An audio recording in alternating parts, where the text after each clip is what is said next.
Apple's Mac Mini, the often forgotten middle child of Apple's computer lineup, and what was once hailed as the entryway into the heart of Apple culture, has now taken a back seat to a new environment of Apple product releases.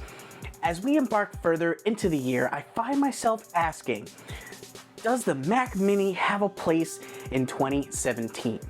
Find out here on East Coast Tech.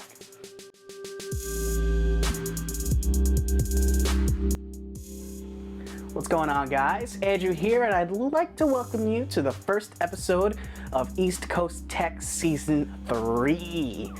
Alright, now time for a little history on the Mac Mini. They were first introduced in January of 2005. At the time, they sported a 1.25 gigahertz CPU from PowerPC and up to 512 megabytes of RAM and only a 40 gig hard drive. But yeah, I mean, it was 2005.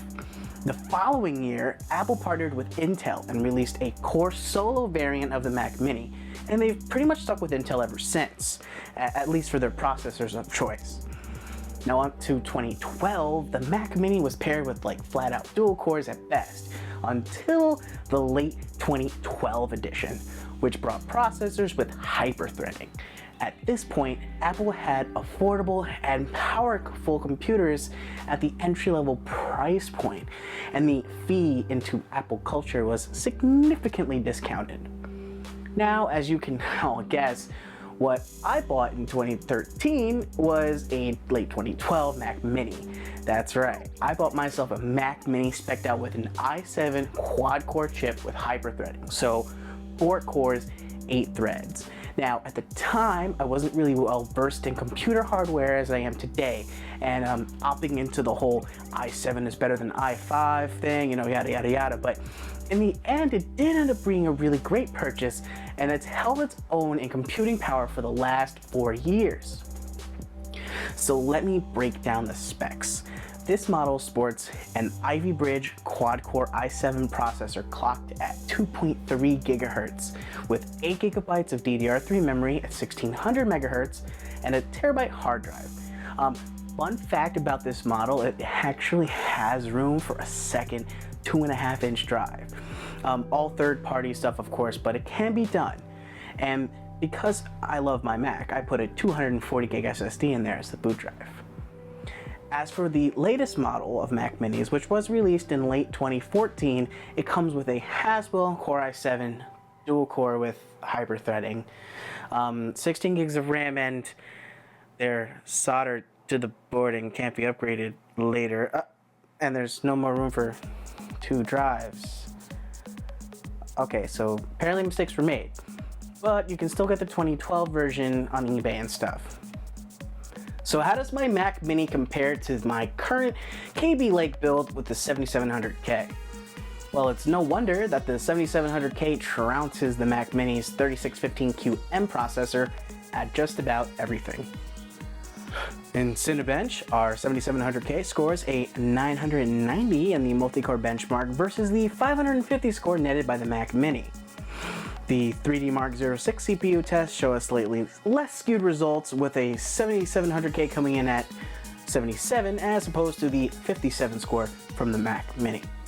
Lastly, my Passmark results clocked my 7700K at 11,000 versus the Mac Mini at 7350.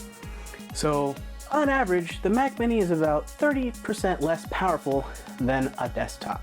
But the 3615QM is technically a mobile platform chip. So let's see how it compares to a modern KB Lake mobile chip. So after some research, I compared benchmark scores from a 7700HQ, the current highest SKU on the market for laptops, and for our Passmark scores, we get a score of 8900 for the 7700HQ, while the 3615QM scores a 7300. I mean, that's not bad. Our Geekbench score isn't that bad either. For the 7700HQ, we had a score of 15,550, and for the Mac Mini, we had a score of 10,590. But, I mean, how does that hold up in real-world scenarios? To test this, I converted a video file in Handbrake, and it took 2.5 minutes to convert a 1-minute shot of B-roll at 4K on the high 1080p setting. While my KB Lake build took 1 minute and a half seconds. So the Mac Mini definitely shows its age a bit in that regard. It's important to note here, folks, that I'm comparing a desktop class flagship 7700K Kaby Lake processor with a 4-year-old Ivy Bridge mobile processor chip. And I have to say that my late 2012 Mac Mini has certainly aged well. Now, as you can tell, I really like my Mac Mini. It gives me plenty of computing power on a platform that is very robust and ever evolving. But I have some concerns for its future, most notably an upgrade path. If you follow the upgrade path of the Mac Mini from the 2012 edition to the late 2014 edition, you will have noticed an abrupt end after 2014. Now, I already have my own personal issues with the 2014 version of the Mac Mini because I really don't believe it was better than the 2012 version. Sure, it had an updated processor with better single core performance, but I feel it was essentially full-on laptop hardware and laptop limitations stuck in the Mac Mini chassis. There was so little I felt I could do with that machine that I just couldn't bring myself to buy it. Fast forward 3 years later, and I can't say Apple even has a definitive upgrade plan for the Mac Mini. I mean, it's possible that Apple has found its niche with more mobile-oriented products, but even their iMacs get refreshed more often than the Mac Mini. Either way, who's to say? Maybe we'll get an update later this year.